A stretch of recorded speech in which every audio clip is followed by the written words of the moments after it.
अदुना तुम्हारा खर लई मतलब मयाम थमजनिंगी ngasi sangkaba se tanja sida maruna khoi harau jrisina ipu gaya akogi mamo digambo aduga gi akogi ta chandra mohan adedi akhoi mamton oja kameso adedi mayam ibai joy mohan dumai ibai joy mohan dumai ju jare ade khoi kaka asuramani khalai tonjam gi he khoi gi di ai gi han oi ko ikai khonjai ba dharma singh adedi dan toriba lam gi khoi ta leiri असे पूर्ण मसे असे असे आपण चूक नुआरे पूर्ण pulley बसिगना लायो हिबा हनिंग पूर्ण ओहनिंग अदुबु पोपसी बाइबल लेबनिना तो लेदना पेजे थंग मतुइना असे कोइ मसी अजि आमतला हिस्टोरिकल प्रिजर्वेशन कमिटी ना आई कोइ हिस्ट्री दा पोलिसी करी करी नो हाबसे पेजे थंग मतु पेजे प्रधान हाइजरानी अदु आइना मरुवाना थमजनिंगिना आमतला हिस्टोरिकल प्रिजर्वेशन कमिटी का सुसम नरगा लेइसे हिस्ट्री से करी नो हाबदा आई कोइ आमतला शिव मंदिर कमिटी से हिस्ट्री नि मासे अजुना माई कमिटी तो हाले जो वातनी हिस्ट्री की मनुम चले अदन आमतोला महादेवता आमतोला साइन पर केली असिगना आमतोला महादेवता केसिया लागे अदबु आई को नाम कर ले अदन जानी असिनि दजना असिना मरुना मामोटी का मावटा इपु गया दा एना हाइजनी से एक का राम नै से असिगी पियसु sang masama tau na tau pangul se kasi odain do se kasi mayam na ani apu pani aina ta ba ni odai tani oi odai hongraga kadauri no moina mathagi kali thabo le traba am tola ge da moi tau se asigumba wakalor mayam lai aduna apu pagi mandir oidora haiba gumba asini dali kanana sondoi no siwa pathap ki wari mayam lai adubu aroi bada committee kungi chanabi makhapon manina kungi ahanjingna pora horon dagi chala thapto pati matuna ko dum bamona puja tau ko na tau da bani haiba ko meeting phama tanaraga ko chathai aduna aina jor dharma ra chasanu ai kunnu ga pokwa yu khongina kungang chakot thoranga lain do na kat pasya pasi ai ojaino tantana ini thang kariya ndo khwa hon kariyo parandi ini se mamoga aku nak bagi Aisyah raga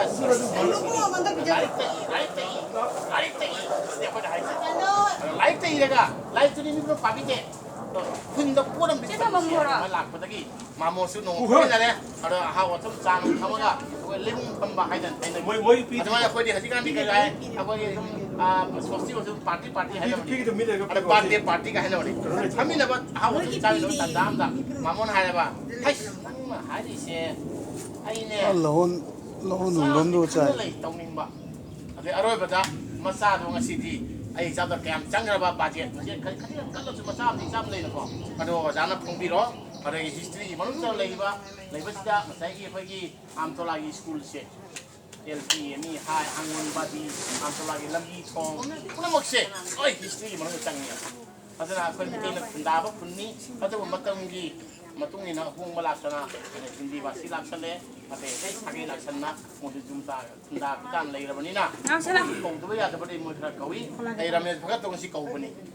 ai kau se wari lei kai gi no abdang si hoji mayam na ji mi buti panjagi thon si hara me ai khoi gi gate se apuna khalam bana tekala ra sage adu saro re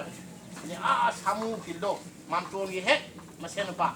samu ki thunga da Rampuri border ne tawon lo khulak changbado maduga sarani aduri todaro committee ma sebada moi jawlage moi pisa hapani haira masi warapti antore poga masagi pokpori antore poga sawbado moi samna da hema dasto nonga pikap jaga di laika sabai mungne ba ada nobodo tamna kona chakre ro bada mase makunsida mai oja du pha oja du na ba nang group ko na chanadi nang phau mamoi nangi hengan ba mari do chien ba do honaro to thado khibadagi no takhin nang asidi hemada so world gi champion ne aduna asi oja na ma thau tai ada kungang ma chakobada kungang duga ni ma thau tai ꯃꯤꯁꯦ ꯀꯅꯥꯅꯣ ꯍꯥꯏꯕꯗ ꯄꯩꯁꯥꯗꯨ ꯅꯠꯇꯦ ꯃꯤꯗꯨꯅꯤ ꯃꯤꯗꯨꯅ ꯁꯨꯕ ꯉꯝꯕ ꯃꯤꯗ ꯃꯊꯧ ꯇꯥꯏ ꯑꯗꯨꯒꯤ ꯆꯪ ꯊꯣꯛꯄ ꯃꯤꯗꯨ ꯃꯅꯨꯡꯗꯅꯦ ꯃꯌꯥꯝ ꯃꯅꯨꯡꯗꯅꯦ ꯑꯣꯖꯥ ꯏꯟꯗ꯭ꯔꯣꯁꯨ ꯌꯥꯝ ꯆꯥꯎꯅ ꯍꯟꯗꯛꯀꯤ ꯃꯇꯥꯡꯁꯤ ꯂꯩ ꯑꯝꯇꯪ ꯑꯣꯖꯥ ꯏꯟꯗ꯭ꯔꯣꯏꯅꯦ ꯈꯨꯕꯥ ꯍꯧꯅ ꯐꯨꯕꯤꯁꯤ ꯑꯗꯩ ꯊꯣꯏꯗꯣꯛ ꯍꯦꯟꯗꯣꯛꯅ ꯉꯝꯗꯕꯁꯤ ꯀꯅꯥꯅ ꯌꯦꯡꯉꯗꯦꯕ ꯑꯩꯗ ꯂꯣꯏ ꯂꯩ ꯂꯣꯏ ꯉꯝꯃꯤ ꯉꯁꯤ ꯇꯥ ꯂꯩꯁꯤꯡꯁꯦ ꯍꯥꯏꯖꯤꯜ ꯅꯤꯡꯐꯨꯡ ꯁꯤ ꯇꯧꯒꯗꯕ ꯑꯩ ꯁꯤ ꯊꯥꯗꯣꯛꯑꯝꯃꯨ ꯈꯔ ꯍꯩꯅꯧꯒꯤꯁꯦ ꯁꯤ ꯖꯒꯥ ꯊꯣꯛꯂ ꯈꯣꯠꯂ ꯀꯔꯤꯒꯨꯝꯕ ꯑꯉꯥꯡꯁꯤꯡ ꯋꯥꯈꯜ ꯑꯃꯈꯛ ꯐꯥꯎꯔꯛꯏꯑꯕ ꯑꯗꯨꯗꯤ ꯑꯗꯨꯝ ꯇꯞ ꯇꯞ ꯂꯥꯛꯆꯅꯦꯕ ꯑꯗꯨꯅ ꯀꯅꯥꯒꯨꯝꯕꯅꯁꯨ ꯍꯥꯏꯔꯤ ꯁꯣꯔꯣꯛꯅ ꯋꯥꯡꯕꯅ ꯁꯤ ꯀꯔꯤꯒꯤ ꯅꯦꯝꯍꯜꯂꯤꯅꯣ ꯍꯥꯏꯕ ꯋꯥꯔꯤꯅꯤꯀꯣ ꯋꯥꯔꯤꯁꯦ ꯑꯗꯣ ꯁꯤ ꯂꯝꯗꯨꯅꯗꯤ ꯀꯨꯞꯄꯅꯤꯅ ꯑꯗꯨ ꯃꯇꯝꯗꯨ ꯉꯁꯥꯏꯒꯤ ꯄꯩꯁꯥ ꯅꯨꯡꯁꯥꯒꯤ ꯋꯥꯔꯤ ꯂꯥꯛꯏ ꯃꯌꯥꯝ ꯋꯥꯔꯦꯞꯁꯨ ꯂꯥꯛꯏ ꯃꯌꯥꯝꯅ ꯅꯦꯝꯃꯁꯅꯨ ꯁꯤ ꯇꯧꯔꯒ ꯍꯌꯦꯡ ꯍꯧꯖꯤꯛꯀꯥꯟꯗꯤ ꯑꯩꯈꯣꯏꯒꯤ ꯑꯩꯈꯣꯏ ꯅꯣꯡꯃꯒꯤ ꯁꯥꯕ ꯗꯤꯖꯥꯏꯟ ꯊꯣꯛꯑꯦꯕ ꯑꯗꯨꯝ ꯖꯥꯔꯦ ꯑꯩꯈꯣꯏ ꯀꯣꯃꯤꯇꯤ ꯋꯥꯔꯦꯞ ꯂꯧꯔꯒ ꯁꯤ ꯁꯥꯔꯦ ꯑꯗꯨꯅ ꯑꯣꯖꯥ ꯏꯟꯗꯣꯔꯅ ꯇꯧꯕꯁꯦ ꯌꯥꯝ ꯅꯨꯡꯉꯥꯏ ꯑꯗꯨꯅ ꯉꯁꯤ ꯍꯤꯁꯇ꯭ꯔꯤꯒꯤ ꯃꯃꯤ ꯇꯥꯏꯅ ꯑꯝꯇꯣꯂꯥ ꯈꯨꯟꯁꯦ ꯑꯗꯣ ꯃꯥꯒꯤ ꯑꯩꯈꯣꯏꯒꯤ ꯀꯠꯊꯣꯛ ꯆꯥꯎꯕꯝꯁꯨ ꯑꯣꯏꯅ ꯑꯣꯏꯔꯦ ꯃꯁꯤ ꯌꯥꯝ ꯅꯨꯡꯉꯥꯏꯖꯩ ꯃꯗꯨꯅ ꯑꯩꯅ ꯊꯝꯖꯅꯤꯡꯉꯤ ꯁꯦ ꯑꯩꯈꯣꯏ ꯑꯝꯇꯣꯂꯥꯒꯤꯁꯦ ꯍꯤꯁꯇ꯭ꯔꯤꯒꯤ ꯃꯅꯨꯡꯗ ꯂꯩꯕ ꯄꯨꯝꯅꯃꯛꯁꯦ ꯑꯩꯈꯣꯏ ꯚꯥꯞ ꯇꯥꯃꯤꯟꯅꯕ ꯑꯃ ꯆꯪꯉꯦꯕ ꯑꯗꯣ ꯁꯤꯃꯁꯨ ꯑꯣꯖꯥ ꯏꯟꯗꯣꯔꯅ ꯍꯥꯏ कमिटी 2007 2022 जौरे 15 बছर फारे कमिटी फम थादोगे से मा नंग फम थादो सिने तो सिनरम दोसी कना दनो फम बुदी सही हम तब पुगदबनी माय तामनी अदो सिनरम दोसी कना दनो बस सुबंगम बदुगा सिनदरगा दी जादबा दंगा सिटी माय मम्मी मसे खर लाए तुंगी युमदी नोगदबा बीए पास तोबा अबे ngasi ningon amtolai kudai hui do sai ningon BA pass to ngata ne ningon manga BA pass to haji laire adun ningon manga duna ade ikai khun uri je khoi kungi mai ne lai sugi mai mai chokhalei nupa macha su khadum jawri de thabak to jawri aduna ngasi khudam jingse asi na khoi chokhat to hoi maram aduna ina thamjaning bati ai khoi mama ngam base madu kana ba adu wena na adi hai ba ngasi tawil khum siuda खमोजा करी फाओगे हाना लेरंबा like खनबा मोंगा होजिनि होंगैबा लेकिन हातंग दथरानि हजि video call सेमसे बरे ngala Facebook का जिन WhatsApp जेबा अदम पूरा निल हाइरा दे अदगा मो आई खोय मरता नोंदमम पमो तमदा खुवा हौना पुसी अखोय ATM लाइन बि चैनल न हांगे अपुनबा परमनेंट मरुकी लाइन बि चैनल न हांगे मासे नॉर्थ ईस्ट नते पूरा ऑल इंडिया दने नोंथमम कोमो नोंथमम कोमो मासे कैनोदा अखोय रिटायर हो ओजा जेने ओजा कामेसो जे कोई नहा नै खले अखोय एबा धर्म सिंह अखो टाचौ नहा नै खले ओजे रिटायर हो सले अखो तमसाउ रिटायर हो सले अरे रे बासी अदे मोलो रिटायर अन मो ओरे एबा रे हरमन विद्या रिटायर ओरे तो रिटायर हो सिंह जे जुम थबक लैति एबा मोन कदौरी खत्ति सोन ताकन खताए अरे मा तार मसु खलंगना ममु खर थि अमगे म होने अदो कविता ख इबदो जुम दुम फमगा कविता थादोर कने अखोय मदुगी न्यूज रिटायर लै अरे खोगी दुगी केनो इदि चारम खल्ले के पीएम ला नुना खोगी नुमाजिंग खुदिंगी कविता दुमाना अखोय सिगन मथम पायकनी अब आसामीस तम मथम पायकनी अदुगा सुमाना खोय बिस्ते पायखले अदु पीएम ला बि चैनल ना असे इनभाइट तोना कवरगा आम तोलागी तमता असे फोकस बेनो तोंतने इदि चारना ngasi padana semja laga wai हारि सिंसे अफबा खरा थमगा फतम कथलगा अप डाउन छनरगा अदो आजुगनि सागी आगे मामो दिगंबोरगी इपु गयाना पिरम करी हायरमगे हाना लेरंबा आम तोलागा ngasiga hongok pasika thamoida kari phauri ado akhoi ahan puromokse sei cham ga mase एकदम मिटना फादरा पादना तिंग बसे आम तोलागा बिना बो सनाय पुरम जरागा आदि वफम से प्रेसिडेंट दा तै सिनाजरे प्रेसिडेंट ना अहन दिना मथम गुदang वाइ बिहलो अदोली प्रेसिडेंट को नम सिनारे अदा मखादाई मसे मरोना अहन से इपु गयाना हान दा मार्क चै चपसे मामोदगी kana hali oh mama han ba ahan le kala ba jadi je na tunje udah marfu manga je chaitra manga da ngare chaitra to se na da yetna masu suron sutak po phango sanam tak wa pusia ba ale mamona wahai man tang lairan ba hanaga hojiki am to like ele ba se jai am ta haibiu ngali ngasi samkisoga indragana ai bau jauna si komiti siga honatana ngasi samkisona indrabu asigi sangsi makatpai tama tanai jo tanah bada ai gida laga tanah bajau ꯁꯨꯃꯥꯏꯅ ꯇꯧꯗꯅ ꯑꯩ ꯌꯥꯝꯁꯨ ꯉꯥꯡꯉꯥꯏꯖꯗꯦ ꯉꯁꯤ ꯏꯟꯗ꯭ꯔꯅ ꯀꯠꯄ ꯔꯦꯀꯣꯔꯠꯁꯤꯗꯤ ꯃꯥꯡꯉꯔꯣꯏꯗꯕꯅꯤ ꯃꯇꯨꯡ ꯐꯥꯎꯗ ꯑꯗꯨꯝ ꯂꯩꯗꯧꯔꯕꯅꯤ ꯃꯁꯤ ꯄꯨꯝꯅꯃꯛꯁꯦ ꯃꯌꯥꯝ ꯇꯔꯥꯗ ꯑꯩ ꯍꯥꯏꯖꯔꯤ ꯏꯟꯗ꯭ꯔꯒꯤ ꯑꯐꯕ ꯌꯥꯏꯐꯕꯁꯦ ꯑꯁꯤꯒꯤꯗꯃꯛ ꯑꯩ ꯍꯥꯏꯖꯔꯤ ꯊꯥꯒꯠꯆꯔꯤ ꯃꯥꯃꯣꯕꯨ ꯃꯥꯃꯣꯒꯤ ꯃꯃꯜ ꯂꯩꯔꯕ ꯋꯥꯍꯩ ꯃꯃꯜ ꯐꯝꯕꯤꯔꯝꯃꯣ ꯑꯗꯨꯒꯤ ꯃꯇꯨꯡꯗ ꯑꯩꯈꯣꯏ ꯃꯇꯝꯒꯤꯁꯨ ꯋꯥꯐꯝ ꯂꯩꯕꯅꯤꯅ ꯑꯩꯈꯣꯏ ꯃꯌꯥꯝꯅ ꯈꯪꯅꯕ ꯂꯩꯐ꯭ꯔꯥꯛꯄꯝ ꯁꯥꯒꯩꯗ ꯈ꯭ꯋꯥꯏꯗꯒꯤ ꯉꯁꯤꯗ ꯑꯝꯊꯣꯂꯥꯒꯤ ꯑꯍꯟ ꯑꯣꯏꯔꯕ ꯏꯄꯨ ꯒꯌꯥ ꯍꯥꯏꯅ ꯈꯪꯅꯔꯕ ꯃꯌꯥꯝ ꯄꯨꯝꯅꯃꯛ ꯏꯄꯨ ꯂꯣꯏ ꯀꯧꯏ ꯑꯗꯨꯃꯥꯏꯅ ꯏꯄꯨ ꯒꯌꯥꯗ ꯈꯨꯔꯨꯝꯖꯔꯤ ꯋꯥꯍꯩ ꯑꯃꯅꯤꯇꯪ ꯊꯝꯕꯤꯅꯕꯒꯤꯗꯃꯛꯇ ꯑꯃꯅꯤꯇꯪ ꯊꯃꯣꯏꯗ ꯀꯔꯤ ꯐꯥꯎꯒꯦꯕ ꯍꯥꯟꯅ ꯂꯩꯔꯝꯕꯒ ꯍꯧꯖꯤꯛꯀ ꯑꯁꯤꯒ ꯏꯟꯗ꯭ꯔꯅ ꯀꯠꯂꯤꯁꯦ ꯑꯩ ꯊꯃꯣꯏꯁꯦ ꯄꯦꯜꯂꯦ ꯑꯩꯒꯤꯇꯅꯤꯀꯣ ꯀꯅꯥ ꯀꯠꯂꯤ ꯀꯅꯥꯐꯥꯎ ꯀꯠꯄ ꯉꯝꯗꯦ ꯑꯩ ꯋꯥꯔꯤ ꯍꯥꯏꯔꯤꯁꯤ ꯂꯝ ꯗꯥꯟ ꯇꯧꯕꯗꯁꯨ ꯁꯥꯒꯠꯄꯤꯔꯝꯃꯨ ꯂꯝ ꯗꯥꯟ ꯇꯧꯗ꯭ꯔꯗꯤ ꯑꯩꯅ ꯀꯗꯥꯏ ꯁꯥꯔꯨꯅꯤ ꯂꯩꯔꯤꯗꯨꯗꯤ ꯂꯩꯔꯤꯗ ꯕꯨꯡꯂꯩ ꯃꯗꯨ ꯑꯩ ꯍꯥꯏꯔꯝꯗꯔꯦ ꯂꯩꯔꯤꯕꯨꯁꯨ ꯑꯩ ꯑꯐꯕ ꯌꯥꯏꯐꯕ ꯍꯥꯏꯅ ꯅꯤꯡꯖꯩ ꯍꯣꯏ ꯂꯩꯔꯤꯅꯁꯨ ꯂꯩꯔꯤꯅ ꯃꯐꯝ ꯄꯤꯕꯗꯒꯤ ꯏꯟꯗ꯭ꯔ ꯄꯥꯡꯊꯣꯛꯄꯅꯤ ꯑꯁꯤꯅꯤ ꯑꯩ ꯋꯥꯁꯤꯒ ꯂꯣꯏꯔꯦ ꯀꯔꯤꯃꯨꯛ ꯍꯥꯏꯒꯦ ꯃꯊꯪꯗ ꯑꯍꯟ ꯑꯣꯏꯅ ꯑꯩꯈꯣꯏ ꯑꯗꯨꯝ ꯌꯦꯡꯉꯛꯄꯗ ꯑꯩꯈꯣꯏ ꯀꯀꯥ ꯆꯨꯔꯥꯃꯅꯤꯅ ꯋꯥꯍꯩ ꯑꯃꯇꯪ ꯍꯧꯒꯠꯇꯕ ꯌꯥꯗꯦ ꯍꯌꯦꯡ ꯑꯩꯈꯣꯏ ꯃꯉꯣꯟꯗꯗꯤ ꯑꯃꯗꯤ ꯌꯥꯝ ꯉꯥꯡꯉꯦꯕ ꯁꯣꯏꯔꯦ ꯄꯩꯔꯦ ꯆꯨꯝꯃꯦꯅ ꯑꯗꯣ ꯋꯥꯍꯩ ꯑꯃꯇꯪ ꯍꯥꯏꯕꯤꯔꯣ ꯅꯣꯛꯆꯔꯤ ꯉꯁꯥꯏꯗꯁꯨ ꯍꯥꯏꯔꯤꯃꯤꯅꯦ ꯈꯇꯪ ꯍꯥꯏꯕꯤꯌꯣ ꯄꯦꯟꯗꯦꯕꯨ ꯍꯥꯏꯔꯁꯨ ꯄꯦꯜꯂꯦꯕꯨ ꯍꯥꯏꯔꯁꯨ ꯑꯝꯇ ꯍꯥꯏꯌꯣ ꯊꯃꯣꯏꯗ ꯑꯝꯇ ꯍꯧꯒꯠꯂꯣ ꯈꯇꯪ ꯑꯁꯤ ꯀꯤꯅꯕꯅ ꯄꯦꯟꯗꯦꯕꯨ ꯍꯥꯏꯔꯁꯨ ꯃꯁꯤ ꯈꯨꯜ ꯑꯁꯤꯒꯤ ꯂꯥꯏꯁꯪ ꯑꯃꯈꯛ ꯀꯩꯅꯣꯒꯤ ꯃꯄꯥꯟꯗꯒꯤ ꯌꯨꯝꯕꯨꯁꯦ ꯂꯩꯔꯤꯒꯤ ꯃꯄꯥꯟꯗꯒꯤ ꯂꯥꯏꯁꯪ ꯑꯃꯈꯛ ꯁꯥꯕ ꯉꯝꯖꯔꯤꯁꯦ ꯁꯦ ꯏꯟꯗ꯭ꯔꯅ ꯏꯟꯗ꯭ꯔ ꯀꯨꯃꯥꯔꯅ ꯃꯥꯅ ꯀꯠꯆꯕꯅꯤ ꯑꯗꯨ ꯀꯠꯂꯤꯕꯁꯦ ꯃꯥꯅ ꯂꯝ ꯄꯤꯗ꯭ꯔꯗꯤ 마수 까빵감대 람도 까빠대기 마수 하라우 때야나 락드나 군자미니 하드나 락나 깔라니 세맹아시 창가바도 오래 시야가 그런들이 더무생을 다가서리 마하다와 마탕 마탕 아코이 마야마 아코이 스피드 로가니 아드나 허지 마탕다 로기야시 아도 허지 한다 아도 마탕 오는 시절 제보다 마야미 이바이 조이 뭐 마야미 이바이 조이 뭐나 와이나 하는 짜리 여기서 뭐 커. 어이 하고라 하요 해. 인생 누나만 돼 하요. 마탕다 아코이 가장 마수 ngang một khúc ra khát ngasi đó thì khá là hay xem là tất cả tổ kia mà thằng mình tính sau nó hai đứa này nó thằng nè làm thay thế nhau chứ mà thằng đã có gì quăng khay mấy yung gì anh thì cái không dây vào chân rồi mà why mình tăng hai điều anh ngasi live development gì cái này why mình tăng hai điều đó là 나도 가면서 해. hai điều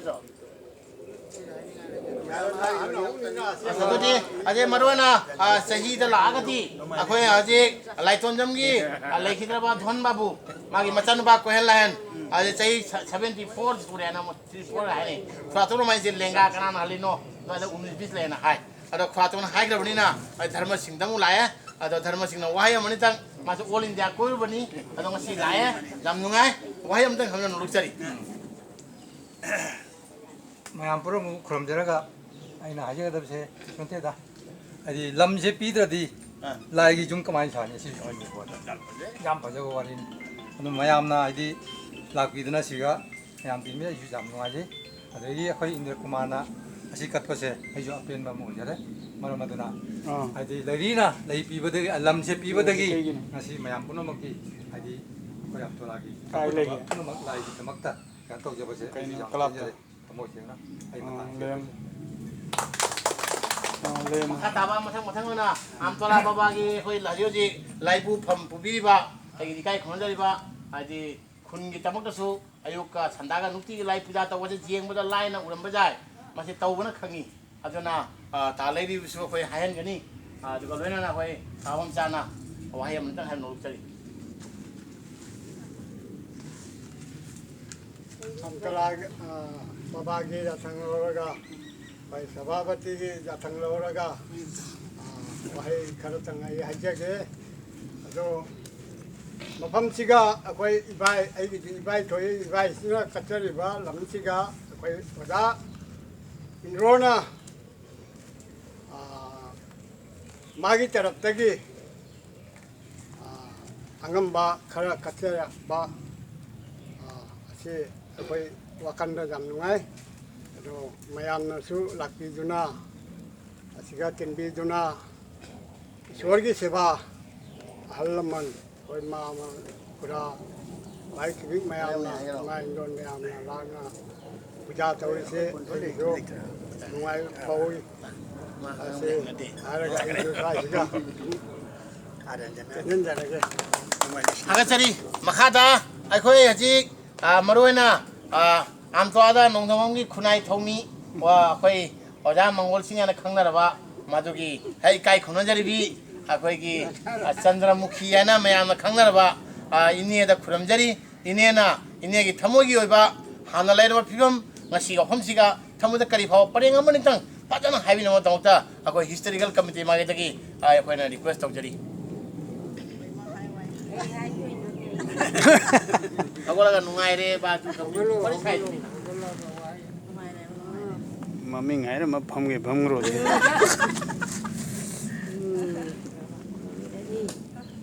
ꯉꯁꯤ ꯑꯩꯒꯤꯗꯤ ꯏꯅꯥꯎ ꯏꯄ꯭ꯋꯥ ꯅꯤꯄꯥꯅꯤ ꯃꯥꯅ ꯉꯁꯤ ꯂꯝ ꯃꯆꯦꯠ ꯑꯃ ꯄꯤꯗꯅ ꯑꯩꯒꯤ ꯏꯅꯥꯎ ꯅꯤꯄꯥ ꯏꯟꯗ꯭ꯔꯅ ꯂꯥꯏꯁꯪ ꯃꯆꯥ ꯑꯃ ꯁꯥꯕꯁꯦ ꯑꯩ ꯄꯦꯜꯂꯦ ꯑꯁꯤꯒꯤ ꯃꯊꯛꯇꯁꯨ ꯑꯩꯒꯤ ꯑꯃꯨꯛ ꯍꯦꯟꯅ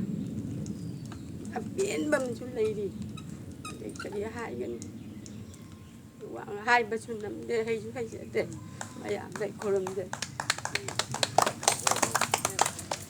ꯃꯈꯥ ꯇꯥꯕꯁꯦ ꯑꯩꯈꯣꯏ ꯍꯧꯖꯤꯛ ꯑꯩꯈꯣꯏ ꯚꯨꯃꯤ ꯗꯗꯥꯁꯨ ꯑꯣꯏꯕ ꯀꯃꯤꯇꯤꯒꯤꯁꯨ ꯚꯥꯏꯁ ꯄ꯭ꯔꯦꯁꯤꯗꯦꯟ ꯄꯨꯕ ꯑꯩꯈꯣꯏ ꯏꯌꯥꯝꯕ ꯈꯦꯇ꯭ꯔꯤꯃꯌꯨꯝ ꯂꯩꯔꯤꯅ ꯋꯥꯍꯩ ꯑꯃꯅꯤꯇꯪ ꯉꯁꯤ ꯋꯥꯍꯩ ꯑꯃꯅꯤꯇꯪ ꯐꯔꯦ ꯑꯗꯨꯗꯤ ꯌꯥꯝ ꯅꯨꯡꯉꯥꯏꯔꯦ ꯃꯈꯥꯗ ꯍꯥꯏꯔꯒꯦꯅ ꯍꯥꯏꯔꯦ ꯑꯗꯣ ꯑꯝꯇ ꯐꯝ ꯂꯥꯡ ꯐꯝꯃꯤꯁꯤ ꯃꯁꯤꯒꯤ ꯃꯇꯨꯡꯗ ꯑꯩꯈꯣꯏꯒꯤ ꯉꯁꯤꯒꯤ ꯍꯥꯏꯗꯤ ꯑꯝꯇꯣꯂꯥ ꯕꯕꯥ ꯏꯄꯥ ꯏꯄꯨꯒꯤ ꯃꯐꯝꯁꯦ ꯀꯠꯂꯤꯕꯤ ꯑꯩꯈꯣꯏ ꯄ꯭ꯔꯦꯁꯤꯗꯦꯟꯗꯤ ꯐꯝ ꯂꯩꯔꯦ ꯑꯩꯈꯣꯏ ꯏꯅꯦ ꯅꯦꯅꯥ ꯕꯤꯑꯅ ꯃꯌꯥꯝ ꯍꯥꯏ ꯑꯗꯣ ꯃꯅꯤꯄꯨꯔ ꯆꯠꯂꯨꯕꯗꯒꯤ ꯍꯥꯏꯗꯤ ꯃꯅꯤꯄꯨꯔꯒꯤ ꯑꯩꯈꯣꯏ ꯑꯐꯥꯎꯕ ꯑꯩꯈꯣꯏ ꯂꯥꯏꯅꯤꯡ ꯂꯥꯏꯁꯣꯟꯒꯤ ꯑꯍꯟ ꯑꯃꯅ ꯍꯥꯏꯔꯤ ꯃꯪꯒꯤ ꯍꯥꯏꯅ ꯃꯪꯒꯤꯅ ꯍꯥꯏꯔꯤ ꯃꯥꯁꯦ ꯅꯪ ꯅꯦꯅꯥꯕꯤ ꯅꯠꯇꯦ ꯅꯦꯅꯥ ꯇꯥꯕꯤꯅꯦꯅ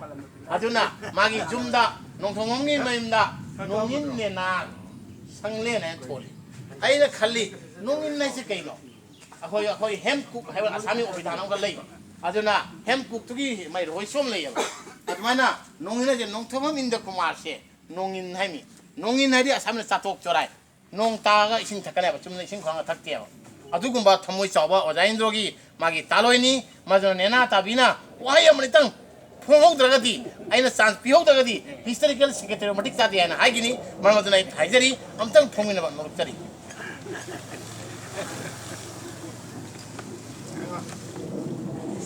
ꯃꯌꯥꯝ ꯁꯚꯥꯕꯨ ꯀꯔꯝꯅ ꯑꯔꯥꯟꯅꯕꯤ ꯂꯩꯔꯁꯨ ꯉꯥꯛꯄꯤꯅ ꯑꯝꯇꯂꯥ ꯀꯧꯕ ꯑꯝꯇꯂꯥ ꯕꯕꯥꯕꯨ ꯈꯨꯔꯨꯝꯖꯗꯅ ꯉꯁꯤ ꯑꯝꯇꯂꯥ ꯕꯕꯥꯅ ꯊꯧꯖꯥꯟꯕꯤꯗꯅ ꯉꯁꯤ ꯑꯁꯤ ꯃꯌꯥꯝꯅꯁꯨ ꯊꯧꯖꯥꯟꯕꯤꯗꯅ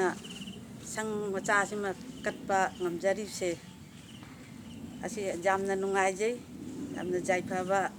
ꯊꯃꯣꯏꯗꯁꯨ ꯅꯨꯡꯉꯥꯏꯕ ꯐꯥꯎꯔꯦ ꯂꯝꯒꯤꯁꯨ ꯗꯥꯟ ꯇꯧꯔꯤꯁꯦ ꯑꯁꯤꯒꯤꯁꯨ ꯑꯗꯩꯗꯤ ꯀꯠꯄꯗꯨꯅ ꯑꯩꯈꯣꯏꯁꯨ ꯀꯠꯆꯕ ꯉꯝꯕꯅꯤ ꯑꯗꯨꯅ ꯃꯇꯥꯡ ꯍꯦꯛ ꯂꯣꯏꯁꯤꯟꯖꯔꯦ ꯊꯥꯒꯠꯆꯔꯤ ꯃꯈꯥ ꯇꯥꯕꯁꯦ ꯑꯩꯈꯣꯏꯒꯤꯗꯤ ꯅꯣꯡꯊꯣꯝꯕꯝꯒꯤꯗꯤ ꯈ꯭ꯋꯥꯏꯗꯒꯤ ꯑꯍꯟꯁꯦ ꯃꯌꯥꯝꯅ ꯏꯄꯨ ꯖꯣꯏ ꯕꯥꯕꯨ ꯍꯥꯏꯅ ꯍꯥꯏ ꯑꯗꯨꯅ ꯑꯝꯇꯣꯂꯥ ꯕꯕꯥꯗ ꯉꯁꯤ ꯃꯍꯥꯗꯦꯕꯀꯤ ꯃꯥꯔꯆꯀꯤ 3 ꯇꯥꯔꯤꯛ ꯍꯟꯗꯛ 2000 ꯀꯩꯅꯣꯗ ꯑꯩꯈꯣꯏꯒꯤ 22ꯗ ꯃꯥꯔꯆ 3 ꯇꯥꯔꯤꯛꯇ ꯑꯩꯈꯣꯏ ꯁꯤꯕꯔꯥꯇꯤꯗ ꯁꯪ ꯀꯥꯏ ꯑꯗꯨꯗ ꯐꯦꯟ ꯑꯩꯈꯣꯏ ꯑꯍꯨꯝꯒ ꯀꯠꯂꯤ ꯍꯥꯎꯔꯝꯕꯝꯒꯤ ꯕꯤꯇꯥ ꯑꯩꯈꯣꯏꯒꯤ ꯃꯥꯝꯇꯣꯟ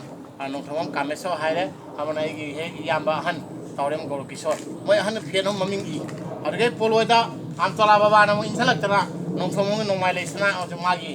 ꯃꯄꯨꯔꯣꯏꯕ ꯑꯩꯒꯤꯗꯤ ꯁꯥꯒꯩ ꯇꯥꯔꯦ ꯏꯅꯥꯎ ꯇꯥꯎꯔꯦꯝ ꯀꯨꯃꯥꯔꯗ ꯃꯣꯏꯅ ꯐꯦꯟ ꯑꯃ ꯀꯠꯂꯦ ꯐꯦꯟ 3 ꯂꯩ ꯑꯗꯨꯅ ꯉꯁꯤ ꯃꯐꯝꯁꯤꯒ ꯑꯩꯈꯣꯏ ꯌꯥꯝꯖꯥꯡꯅ ꯃꯩ ꯄꯨꯁꯟꯕꯒꯤ ꯋꯥꯈꯜꯁꯦ ꯃꯌꯥꯝꯅ ꯐꯣꯡꯖꯔꯤ ꯑꯗꯣ ꯃꯥꯝꯇꯣꯟꯅꯁꯨ ꯋꯥꯍꯩ ꯑꯃꯇꯪ ꯊꯝꯃꯤꯟꯅꯕ ꯍꯥꯏꯗꯤ ꯍꯥꯟꯅꯒ ꯍꯧꯖꯤꯛꯀ ꯂꯩꯕ ꯐꯤꯕꯝꯁꯤꯒ ꯅꯣꯛꯆꯔꯤ ꯇꯣꯡꯕꯒꯤ ꯌꯥꯊꯣꯡꯂꯨꯔꯒ ꯑꯝꯇꯕ ꯕꯕꯥꯕꯨ ꯈꯣꯡꯖꯔꯒ ꯋꯥꯍꯩ ꯑꯃꯅꯤꯇꯪ ꯊꯝꯖꯒꯦ ꯊꯣꯏꯗꯣꯛꯄ ꯋꯥꯉꯥꯡ ꯁꯉꯥꯡꯁꯨ ꯍꯩꯔꯗꯦ ꯑꯩꯅ ꯏꯁꯣꯔꯒꯤ ꯃꯐꯝꯗ ꯕꯕꯥꯒꯤ ꯃꯐꯝꯗ ꯑꯁꯤꯒꯤ ꯍꯧꯖꯤꯛ ꯂꯩꯔꯤꯕ ꯐꯤꯕꯝꯁꯤꯗꯒꯤ ꯑꯃꯨꯛ ꯍꯦꯟꯅ ꯇꯨꯡꯗ ꯆꯥꯎꯈꯠꯄ ꯐꯖꯕ ꯂꯩꯇꯦꯡꯕ ꯑꯣꯏꯁꯅꯨ ꯍꯥꯏꯅ ꯊꯝꯖꯔꯒ ꯉꯁꯤꯒꯤ ꯍꯥꯏꯔꯤꯕ ꯋꯥꯍꯩꯁꯤꯡ ꯍꯥꯏꯖꯕ ꯃꯊꯪꯗ ꯃꯇꯝꯁꯦ ꯑꯗꯨꯝ ꯈꯔ ꯂꯣꯏꯁꯤꯜꯂꯒ ꯖꯥꯃꯛꯇ꯭ꯔꯦ ꯃꯤꯅꯤꯠ 2-3ꯗ ꯂꯣꯏꯔꯅꯤ ꯑꯗꯨꯅ ꯑꯩꯈꯣꯏꯒꯤ ꯅꯣꯡꯊꯣꯝꯒꯤ ꯅꯤꯡꯉꯣꯜ ꯇꯥꯎꯔꯦꯝꯕꯝꯒꯤ ꯅꯣꯡꯃꯥꯏ ꯂꯩꯁꯅꯥ ꯋꯥꯍꯩ ꯑꯃꯗ ꯍꯥꯏꯕ ꯃꯇꯝꯗ ꯅꯣꯛꯆꯔꯤ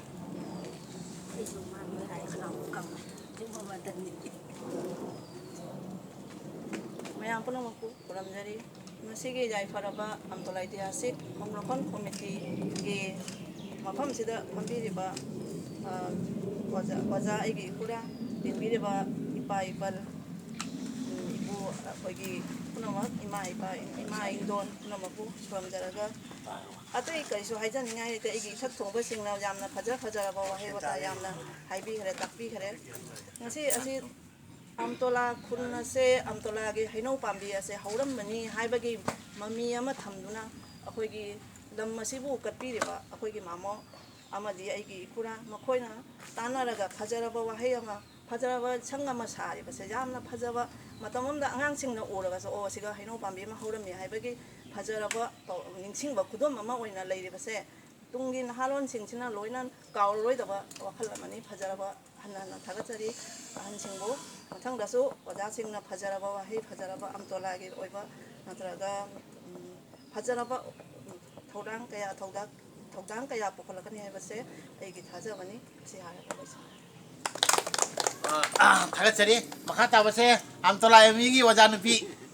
ꯃꯦꯗꯥꯝꯅ ꯋꯥꯍꯩ ꯅꯣꯡꯆꯔꯤ ꯋꯥꯍꯩ ꯑꯃꯅꯤꯇꯪ ꯑꯦꯝꯏ 1995ꯗ ꯂꯤꯡꯈꯠꯄꯅꯦꯕ ꯋꯥꯍꯩ ꯑꯃꯇꯪ ꯍꯥꯏꯔꯣ ꯑꯗꯨꯒ ꯑꯩꯈꯣꯏꯅ ꯏꯟꯚꯥꯏꯠ ꯇꯧꯅ ꯀꯧꯕ APM ꯂꯥꯏꯔꯦꯝꯕꯤ ꯆꯦꯅꯦꯜꯒꯤ ꯏꯗꯤꯇꯔꯒꯤ ꯃꯥꯒꯤ ꯃꯦꯁꯦꯖ ꯃꯌꯥꯝ ꯊꯥꯗꯣꯛꯆꯔꯛꯑꯅꯤ ꯈꯔ ꯈꯟꯅꯔꯨꯅꯦꯕ ꯑꯩꯉꯣꯟꯗ ꯍꯥꯏꯍꯟꯗꯦ ꯅꯪꯕꯨ ꯈꯨꯔꯨꯝꯖꯔꯤ ꯑꯩ ꯉꯁꯤ 2022ꯒꯤ 29 ꯇꯥꯔꯤꯛ ꯅꯨꯃꯤꯠꯁꯤꯒ ꯅꯤꯡꯊꯧꯀꯥꯕ ꯅꯨꯃꯤꯠꯁꯤꯗ ꯉꯁꯤ ꯅꯨꯡꯉꯥꯏꯕ ꯑꯐꯕ ꯅꯨꯃꯤꯠ ꯑꯃꯅꯤ ꯑꯁꯤꯒ ꯑꯩꯈꯣꯏꯒꯤ ꯏꯇꯤꯍꯥꯁꯤꯛ ꯑꯣꯏꯔꯕ ꯑꯝꯇꯣꯂꯥ ꯕꯕꯥꯒꯤ ꯍꯩꯅꯧ ꯄꯥꯝꯕꯤ ꯑꯃ ꯍꯧꯔꯝꯃꯤ ꯍꯥꯏꯕꯒꯤ ꯃꯌꯥꯝꯅꯁꯨ ꯍꯥꯏꯖꯈ꯭ꯔꯦ ꯑꯩꯗꯤ ꯌꯥꯝ ꯈꯪꯖꯗꯦ ꯑꯩꯁꯤꯒ ꯄꯣꯛꯄꯁꯨ ꯅꯠꯇꯦ ꯑꯗꯨꯕꯨ ꯋꯥꯔꯤꯅ ꯇꯥꯕꯗꯗꯤ ꯍꯩꯅꯧ ꯄꯥꯝꯕꯤ ꯑꯃ ꯍꯧꯔꯝꯕꯗꯒꯤ ꯍꯩꯅꯧ ꯄꯥꯝꯕꯤꯗꯨꯒꯤ ꯃꯇꯨꯡ ꯏꯟꯅ ꯁꯤ ꯂꯝꯁꯤꯒꯤ ꯃꯄꯨ ꯗꯥꯗꯣ ꯂꯩꯔꯤꯡꯅ ꯑꯝꯇꯣꯂꯥ ꯕꯕꯥꯒꯤ ꯃꯃꯤꯡꯗ ꯂꯝ ꯀꯊꯥ ꯑꯃ ꯀꯣꯃꯤꯇꯤꯗ ꯗꯥꯟ ꯇꯧꯔꯦ ꯀꯣꯃꯤꯇꯤꯗ ꯗꯥꯟ ꯇꯧꯕꯗꯒꯤ ꯉꯁꯤ ꯑꯩꯈꯣꯏꯒꯤ ꯇꯝꯆꯥ ꯏꯟꯗ꯭ꯔꯣ ꯑꯩꯒꯤꯗꯤ ꯏꯕꯨꯡꯅꯤ ꯑꯗꯨꯅ ꯃꯍꯥꯛꯅ ꯁꯤꯒ ꯂꯥꯏꯁꯪ ꯑꯃ ꯁꯥꯔꯦ ꯃꯥꯟꯗꯣꯞ ꯍꯥꯏꯒꯗ꯭ꯔꯥ ꯀꯔꯤ ꯍꯥꯏꯒꯗꯕ ꯑꯩꯗꯤ ꯑꯗꯨꯝ ꯂꯥꯏꯁꯪ ꯍꯥꯏꯅ ꯍꯥꯏꯔꯒꯦꯀꯣ ꯑꯗꯨꯅ ꯁꯤ ꯁꯥꯕꯁꯦ ꯌꯥꯝꯅ ꯅꯨꯡꯉꯥꯏꯖꯔꯦ ꯌꯥꯝꯅ ꯆꯥꯎꯊꯣꯛꯆꯅꯤꯡꯉꯥꯏꯅꯤ ꯇꯨꯡꯗꯁꯨ ꯃꯤꯡꯆꯠ ꯂꯩꯍꯧꯔꯗꯕꯅꯤ ꯁꯤꯁꯦ ꯍꯧꯔꯛꯀꯗꯕ ꯅꯍꯥꯔꯣꯟ ꯃꯌꯥꯝꯅꯁꯨ ꯀꯥꯎꯔꯔꯣꯏꯗꯕ ꯊꯧꯗꯣꯛꯅꯤ ꯑꯗꯨꯅ ꯁꯤ ꯍꯥꯏꯔꯒ ꯑꯩ ꯑꯗꯨꯝ ꯃꯇꯥꯡꯁꯦ ꯂꯣꯏꯁꯤꯟꯖꯔꯒꯦꯊꯥꯒꯠꯆꯔꯤ ꯃꯦꯗꯥꯝ ꯊꯥꯒꯠꯆꯔꯤ ꯃꯈꯥ ꯇꯥꯕꯁꯦ ꯑꯩꯈꯣꯏ ꯑꯝꯇꯣꯂꯥ ꯍꯤꯁꯇꯣꯔꯤꯀꯦꯜ ꯄ꯭ꯔꯤꯖꯥꯔꯕꯦꯁꯟ ꯀꯣꯃꯤꯇꯤꯅ ꯑꯩꯈꯣꯏ ꯃꯤ ꯑꯣꯏꯅ ꯎꯔꯒꯁꯨ ꯉꯁꯤ ꯑꯣꯜ ꯏꯟꯗꯤꯌꯥꯗ ꯑꯄꯨꯟꯕ ꯄꯣꯔꯣꯝꯂꯦꯟ ꯃꯔꯨꯞꯁꯦ ꯍꯥꯟꯅ ꯂꯩꯔꯝꯃꯤꯁꯦ ꯍꯨꯖꯥꯏ ꯕ꯭ꯔꯥꯟꯆ ꯑꯝꯇꯣꯂꯥ branch Hojai branch all Assam all India ꯍꯧꯖꯤꯛ ꯑꯣꯜ ꯏꯟꯗꯤꯌꯥꯒꯤ ꯅꯦꯁꯅꯦꯜ ꯀꯣꯃꯤꯇꯤ ꯑꯣꯏꯔꯦ ꯑꯗꯨꯒꯤ ꯅꯦꯁꯅꯦꯜ ꯀꯣꯃꯤꯇꯤ ꯑꯁꯤꯒꯤ APM ꯂꯥꯏꯔꯦꯝꯕꯤ ꯆꯦꯅꯦꯜꯒꯤ ꯏꯗꯤꯇꯔ ꯑꯣꯖꯥ ꯑꯩꯈꯣꯏꯅ ꯏꯟꯚꯥꯏꯠ ꯇꯧꯅ ꯀꯧꯔꯤ ꯑꯗꯨꯅ ꯏꯗꯤꯇꯔ ꯑꯣꯖꯥꯅ ꯉꯁꯤ APM ꯂꯥꯏꯔꯦꯝꯕꯤ ꯆꯦꯅꯦꯜꯒꯤ ꯑꯣꯏꯅ ꯑꯩꯈꯣꯏꯅ ꯄꯥꯡꯊꯣꯛꯏꯕ ꯑꯝꯇꯣꯂꯥꯒꯤ ꯑꯣꯏꯕ ꯉꯁꯤ ꯄꯥꯡꯊꯣꯛꯏꯕ ꯄ꯭ꯔꯣꯒ꯭ꯔꯥꯝ ꯄꯨꯝꯅꯃꯛꯁꯦ ꯑꯣꯖꯥꯅ ꯑꯃꯨꯛ ꯃꯁꯤ ꯂꯩꯇꯦꯡ ꯁꯦꯝꯃꯗꯅ ꯑꯩꯈꯣꯏꯒꯤ ꯄꯥꯔꯠ 1 ꯄꯥꯔꯠ 2 ꯄꯥꯔꯠ 3 ꯍꯥꯏꯅ APM ꯂꯥꯏꯔꯦꯝꯕꯤ ꯆꯦꯅꯦꯜ ꯍꯥꯏꯅ ꯋꯥꯠꯁꯑꯦꯞ ꯒ꯭ꯔꯨꯞꯇ ꯍꯥꯡꯕꯤꯌꯨ ꯁꯨꯡꯁꯣꯏ ꯁꯣꯏꯗꯅ ꯐꯪꯕꯤꯒꯅꯤ ꯂꯣꯏꯅꯅ ꯐꯦꯁꯕꯨꯛꯇ ꯁꯨꯡꯁꯣꯏ ꯁꯣꯏꯗꯅ ꯊꯥꯗꯣꯔꯛꯀꯅꯤ ꯑꯗꯣ ꯑꯣꯖꯥꯅ ꯊꯥꯗꯣꯛꯄꯗ ꯑꯣꯖꯥꯒꯤ ꯃꯥꯏꯀꯩꯒꯤ ꯑꯣꯏꯕ ꯂꯩꯈꯤꯗꯕ ꯑꯍꯜ ꯂꯃꯟ ꯂꯥꯏ ꯒꯨꯔꯨ ꯑꯗꯨ ꯑꯝꯇꯣꯂꯥ ꯑꯩꯈꯣꯏꯒꯤ ꯁ꯭ꯃ꯭ꯔꯤꯇꯤ ꯒ꯭ꯔꯟꯊ 2007ꯗ ꯐꯣꯡꯗꯣꯛꯈꯤꯕ ꯒꯣꯜꯗꯦꯟ ꯖꯨꯕ꯭ꯂꯤꯒꯤ ꯂꯥꯏꯔꯤꯛꯇꯨꯒ ꯈꯨꯠꯁꯝꯅꯔꯒ ꯑꯣꯖꯥꯗꯁꯨ ꯂꯩꯔꯝꯒꯅꯤ ꯑꯗꯨꯅ ꯃꯁꯤ ꯐꯣꯡꯃꯤꯟꯅꯕꯃꯛꯇꯗ ꯑꯣꯖꯥꯗꯒꯤ ꯊꯃꯣꯏꯒꯤ ꯋꯥꯈꯜꯂꯣꯟ ꯈꯔ ꯏꯁꯄꯤꯆ ꯄꯤꯕ ꯃꯇꯝꯗ ꯅꯣꯛꯆꯔꯤ ꯑꯣꯖꯥꯗ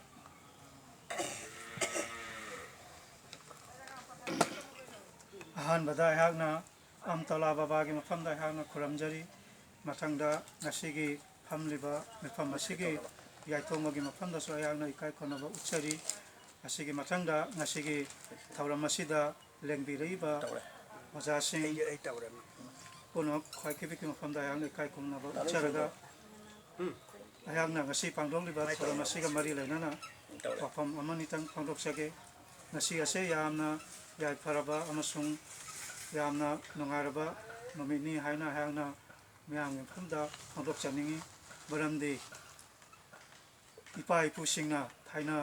ꯃꯃꯥꯡꯉꯩꯗꯒꯤ ꯈꯨꯟ ꯑꯁꯤꯗ ꯈꯨꯟꯗꯥꯗꯨꯅ ꯂꯩꯔꯛꯄ ꯃꯇꯝꯗꯒꯤ ꯑꯩꯈꯣꯏꯒꯤ ꯑꯝꯇꯣꯂꯥ ꯈꯨꯜ ꯍꯥꯏꯔꯤꯕ ꯈꯨꯜ ꯑꯁꯤꯒꯤ ꯃꯤꯡꯊꯣꯜ ꯊꯣꯟꯈꯤꯕ ꯑꯝꯇꯣꯂꯥ ꯍꯥꯏꯔꯤꯕ ꯍꯩꯅꯧ ꯄꯥꯝꯕꯤ ꯑꯗꯨ ꯃꯃꯥꯡꯉꯩꯗ ꯍꯧꯔꯝꯕ ꯑꯗꯨꯒꯤ ꯃꯐꯝꯗ ꯑꯃꯨꯛ ꯅꯧꯅ ꯍꯧꯗꯨꯅ ꯍꯥꯏꯔꯤꯕ ꯃꯐꯝꯁꯤꯗ ꯉꯁꯤ ꯑꯩꯒꯤ ꯏꯕꯥꯏ ꯂꯩꯔꯤꯛꯅ ꯂꯝ ꯀꯠꯄꯤꯗꯨꯅ ꯑꯃꯁꯨꯡ ꯑꯩꯒꯤ ꯏꯌꯥꯝꯕ ꯅꯣꯡꯗꯝꯃꯝ ꯏꯟꯗ꯭ꯔ ꯀꯨꯃꯥꯔꯅ ꯗꯦꯕꯣꯒ꯭ꯔꯤꯍꯣ ꯂꯥꯏꯁꯪꯒꯤ ꯁꯪ ꯑꯃ ꯁꯥꯗꯨꯅ ꯀꯠꯄꯤꯕꯁꯦ ꯑꯩꯍꯥꯛꯇꯤ ꯊꯣꯏꯗꯣꯛꯅ ꯍꯔꯥꯎꯕ ꯅꯨꯡꯉꯥꯏꯕ ꯐꯣꯡꯗꯣꯛꯆꯔꯤ ꯑꯃꯁꯨꯡ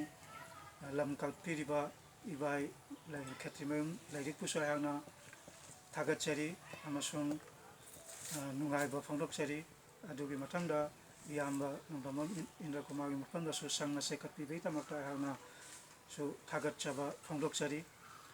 ꯍꯧꯖꯤꯛ ꯉꯁꯤ ꯄꯥꯡꯊꯣꯛꯂꯤꯕ ꯊꯧꯔꯝ ꯑꯁꯤꯒꯤ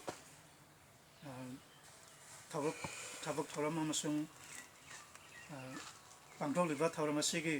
ꯔꯦꯀꯣꯔꯠ ꯇꯧꯖꯔꯤꯕ ꯑꯁꯤ APM ꯂꯥꯏꯔꯦꯝꯕꯤ ꯆꯦꯅꯦꯜꯗ ꯑꯩꯍꯥꯛ ꯁꯣꯏꯗꯅ ꯁꯟꯗꯣꯛꯆꯒꯅꯤ ꯃꯁꯤ ꯃꯤꯌꯥꯝꯅ ꯍꯥꯏꯔꯤꯕ ꯆꯦꯅꯦꯜ ꯑꯁꯤ ꯌꯦꯡꯕꯤꯌꯨ ꯃꯤꯠꯌꯦꯡ ꯇꯥꯕꯤꯌꯨ ꯑꯃꯁꯨꯡ ꯁꯕꯁꯀ꯭ꯔꯥꯏꯕ ꯇꯧꯕꯤꯌꯨ ꯂꯥꯏꯛ ꯇꯧꯕꯤꯌꯨ ꯍꯥꯏꯖꯔꯒ ꯑꯃꯁꯨꯡ ꯃꯤꯌꯥꯝꯒꯤ ꯃꯐꯝꯗ ꯑꯩꯈꯣꯏꯒꯤ ꯑꯝꯇꯣꯂꯥ ꯈꯨꯜ ꯑꯁꯤ ꯑꯃꯨꯛꯀ ꯑꯁꯤꯒꯩꯁꯨ ꯍꯦꯟꯅ ꯑꯇꯩꯁꯨ ꯌꯥꯏꯐꯕ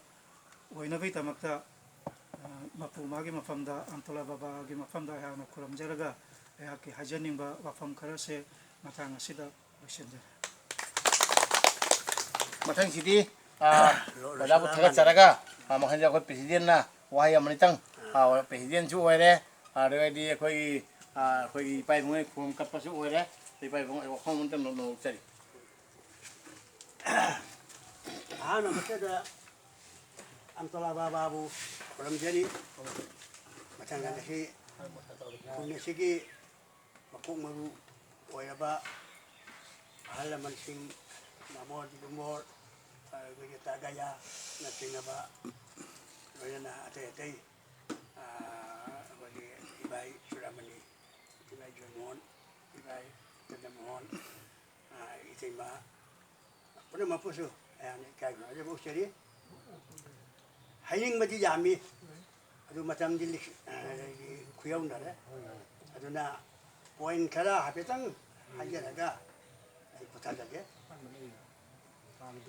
ꯑꯝꯇꯣꯂꯥ ꯍꯥꯏꯔꯤꯕ ꯂꯝꯗꯝ ꯑꯁꯤ ꯈꯨꯜ ꯑꯁꯤ ꯑꯁꯤꯒꯤ ꯍꯤꯁꯇꯣꯔꯤꯀꯦꯜꯒꯤ ꯃꯃꯤ ꯇꯥꯏ ꯍꯥꯏꯕꯁꯦ ꯑꯩꯍꯥꯛꯅ ꯂꯥꯏꯔꯤꯛ ꯂꯥꯏꯁꯨ ꯈꯔ ꯍꯩꯔꯛꯇꯅ ꯍꯥꯏꯗꯤ ꯀꯣꯂꯦꯖꯇ ꯇꯝꯃꯛꯄ ꯃꯇꯝꯗꯒꯤ ꯑꯍꯜ ꯂꯃꯟꯁꯤꯡꯗꯒꯤ ꯇꯥꯏ ꯑꯍꯥꯟꯕꯗ ꯃꯥꯃꯣ ꯂꯩꯔꯥꯡ ꯂꯩꯈꯤꯗ꯭ꯔꯦ ꯃꯥꯃꯣ ꯂꯩꯔꯥꯡ ꯂꯩꯈꯤꯗ꯭ꯔꯦ ꯃꯉꯣꯟꯗꯒꯤ ꯇꯥꯕꯅꯤ ꯐꯥꯁ ꯁꯤ ꯑꯩꯈꯣꯏꯒꯤ ꯀꯩꯅꯣꯁꯦ ꯈꯨꯟꯁꯦ ꯀꯅꯥꯒꯨꯝꯕ ꯅꯤꯡꯊꯧꯒꯨꯝꯕ ꯀꯩꯒꯨꯝꯕꯅ ꯄꯥꯜꯂꯝꯒꯅꯤ ꯑꯁꯤ ꯂꯩ ꯂꯥꯡꯈꯣꯜ ꯂꯀꯣꯏꯁꯦ ꯎꯕ꯭ꯔꯥ ꯑꯗꯨ ꯄꯨꯈ꯭ꯔꯤ 3-4 ꯂꯩꯁꯦ ꯎꯕ꯭ꯔꯥ ꯑꯁꯤ ꯃꯟꯗꯤꯔ ꯂꯩ ꯑꯗꯨ ꯃꯥꯅ ꯋꯥꯔꯤꯁꯤ ꯁꯨꯝ ꯇꯧꯕꯅꯤ ꯑꯗꯣ ꯑꯩ ꯅꯥꯀꯣꯡꯁꯤꯗ ꯑꯁꯨꯝ ꯃꯨꯟꯅ ꯇꯥꯁꯜꯂꯦꯕ ꯑꯗꯨ ꯃꯊꯪꯗ ꯅꯦꯛꯁꯇ ꯑꯅꯤꯁꯨꯕꯗ ꯑꯩꯈꯣꯏ ꯇꯥꯕ ꯑꯩ ꯏꯌꯥꯝꯕ ꯃꯉꯣꯟꯗꯒꯤ ꯇꯥꯕ ꯃꯥꯅꯁꯨ ꯋꯥꯔꯤꯁꯤ ꯂꯤꯗꯅ ꯄꯨꯈ꯭ꯔꯤ ꯃꯃꯤꯡ ꯐꯥꯎꯗ ꯃꯥꯅ ꯇꯥꯛꯑꯝꯃꯤ ꯑꯁꯤꯅ ꯖꯤꯔꯨꯡ ꯀꯧꯏ ꯁꯤꯅ ꯄꯨꯈ꯭ꯔꯤꯅꯤ ꯃꯊꯪꯁꯤ ꯃꯥꯅ ꯇꯥꯛꯂꯛꯄꯅꯤ ꯑꯗꯨ ꯃꯊꯪꯗ ꯅꯦꯛꯁꯇ 이바이 동조 레기죠 이바이 동조도 이제 따와 판 아주 뭐시 거기 이쪽에 길게 이제 와리시 리브체 뭐 애기 좀 오자니 했다 뭐 오늘 아스마이다 좀 떠도 애기 좀 라이트 좀 떠도 나 디비가 파스타 오잖아 아저기 애기수 ꯄꯨꯟꯅ ꯌꯦꯡꯅ ꯈꯣꯠꯇꯅ ꯍꯥꯏꯗꯤ ꯍꯥꯏꯔꯤꯕ ꯑꯍꯜ ꯂꯃꯟꯁꯤꯡꯁꯤꯅ ꯍꯥꯏꯁꯦ ꯆꯨꯝꯃꯤ ꯄꯨꯈ꯭ꯔꯤ ꯃꯔꯤ ꯂꯩ ꯁꯤ ꯃꯟꯗꯤꯔ ꯂꯩ ꯁꯤ ꯃꯟꯗꯤꯔꯒꯤ ꯁꯣꯝ ꯅꯥꯀꯟꯗꯁꯨ ꯑꯩ ꯃꯇꯝꯗꯨꯗ ꯆꯠꯂꯒ ꯌꯦꯡꯉꯤ ꯑꯗꯨꯒ ꯃꯇꯝꯗꯨꯗ ꯀꯩꯅꯣ ꯂꯩꯔꯝꯃꯤ ꯑꯩꯈꯣꯏꯒꯤ ꯏꯊꯥ ꯐꯊꯥꯒꯨꯝꯕ ꯑꯃ ꯂꯩꯔꯝꯃꯦ ꯀꯅꯥꯒꯨꯝꯕ ꯀꯥꯎꯕꯤꯔꯝꯕꯁꯨ ꯌꯥꯏ ꯊꯥꯏꯅꯒꯤ ꯆꯦꯛꯀ ꯇꯧꯔꯒ ꯂꯩꯔꯝꯃꯦ ꯈꯔ ꯇꯣꯡꯉꯤ ꯑꯩꯈꯣꯏꯒꯤ ꯍꯧꯖꯤꯛꯀꯤ ꯁꯤ ꯃꯟꯗꯤꯔ ꯑꯥꯗ ꯂꯩꯔꯤꯁꯤꯒꯤ ꯁꯣꯝꯗ ꯑꯩꯈꯣꯏꯒꯤ ꯇꯥꯏꯃꯧꯅ ꯊꯨꯒꯥꯏꯒꯤ ꯆꯦꯛꯁꯦ ꯂꯩꯔꯝꯃꯦ ꯑꯩꯈꯣꯏ ꯎꯏꯌꯦꯕ ꯑꯗꯨ ꯃꯇꯝꯗ ꯏꯁꯥꯃꯛ ꯎꯔꯤꯕ ꯇꯣ ꯑꯗꯨꯅ ꯑꯝꯇꯣꯂꯥ ꯈꯨꯜ ꯀꯪꯂꯩꯔꯣꯜꯒꯤ ꯃꯃꯤ ꯇꯥꯕ ꯍꯥꯏꯅ ꯗꯥꯏꯔꯦꯛ ꯑꯃ ꯀꯩꯅꯣ ꯏꯔꯦ ꯍꯥꯏꯔꯒ 1981ꯗ ꯐꯣꯡꯕꯁꯦ 1981ꯗ ꯃꯔꯨꯞ ꯄꯦꯄꯔꯗ ꯐꯣꯡꯒꯦꯕ ꯑꯩ ꯑꯁꯤꯗꯒꯤ ꯍꯧꯔꯛꯑꯕꯅꯦ ꯑꯗꯨꯗꯩꯗꯤ ꯃꯊꯪꯗ ꯁꯨꯝ ꯂꯥꯛꯑꯦ ꯑꯣꯖꯥ ꯑꯣꯏꯗꯅ ꯈꯣꯠꯇꯅ ꯁꯨꯝ ꯂꯥꯛꯇꯒꯤ ꯑꯩꯅ ꯑꯃꯨꯛ ꯈꯜꯂꯛꯑꯦ ꯑꯁꯤꯒ ꯑꯩꯈꯣꯏꯒꯤ ꯍꯤꯁꯇꯣꯔꯤꯀꯦꯜꯒꯤ ꯀꯔꯤꯒꯨꯝꯕ ꯃꯤꯠ ꯑꯃ ꯇꯧꯅꯤꯡꯉꯤ ꯍꯤꯁꯇꯣꯔꯤꯀꯦꯜꯒꯤ ꯑꯣꯏꯔꯕ ꯑꯗꯨꯒ ꯀꯃꯤꯇꯤ ꯑꯃ ꯅꯥꯏꯕꯒꯤ ꯃꯊꯧ ꯇꯥꯏꯌꯦꯕ ꯑꯗꯨꯗꯩꯗꯤ ꯑꯩꯅ ꯑꯣꯖꯥꯁꯤꯡ ꯈꯔ ꯑꯩꯈꯣꯏꯒꯤ ꯂꯩꯈꯤꯗ꯭ꯔꯦ ꯑꯣꯖꯥ ꯅꯥꯎꯔꯦꯝꯒꯤ ꯔꯣꯖꯦꯟꯗ꯭ꯔ ꯀꯨꯃꯥꯔ ꯑꯗꯒꯤ ꯁꯥꯟꯀꯤꯁꯣꯔꯅꯆꯤꯡꯕ ꯇꯥꯟꯅꯔꯦ ꯍꯥꯏꯔꯒ ꯑꯩꯈꯣꯏ ꯁꯨꯃꯥꯏꯅ ꯇꯧꯗꯅ ꯑꯃꯨꯛ ꯇꯧꯁꯤ ꯍꯤꯁꯇꯣꯔꯤꯀꯦꯜꯒꯤ ꯃꯃꯤ ꯇꯥꯔꯤꯁꯤꯒꯤꯁꯦ ꯐꯣꯀꯁ ꯇꯧꯅꯕꯒꯤꯗꯃꯛꯇ ꯑꯗꯨꯅ ꯀꯣꯃꯤꯇꯤ ꯑꯃꯁꯨ ꯃꯊꯧ ꯇꯥꯏ ꯍꯥꯏꯗꯅ ꯑꯗ ꯃꯌꯥꯝꯁꯨ ꯌꯥꯕꯤꯗꯅ ꯑꯗꯨꯗꯤ ꯋꯥꯔꯤꯗꯤ ꯐꯖꯩ ꯇꯧꯁꯤ ꯍꯥꯏꯗꯅ 2007ꯒꯤ 26 ꯖꯅꯋꯥꯔꯤꯗ ꯐꯣꯝ ꯇꯧꯈꯤꯕꯅꯦ ꯑꯝꯇꯣꯂꯥ ꯍꯤꯁꯇꯣꯔꯤꯀꯦꯜ ꯄ꯭ꯔꯤꯖꯥꯔꯕꯦꯁꯟ ꯀꯃꯤꯇꯤ ꯍꯥꯏꯗꯤ ꯑꯁꯥꯃꯤ ꯃꯔꯣꯟꯗ ꯍꯥꯏꯔꯒ ꯑꯝꯇꯣꯂꯥ ঐতিꯍꯥꯁꯤꯛ ꯍꯥꯏꯗꯤ ꯑꯩꯈꯣꯏꯒꯤ ꯍꯧꯔꯛꯐꯝ ꯁꯃꯤꯇꯤ ꯍꯥꯏ ꯑꯁꯨꯃꯥꯏꯅ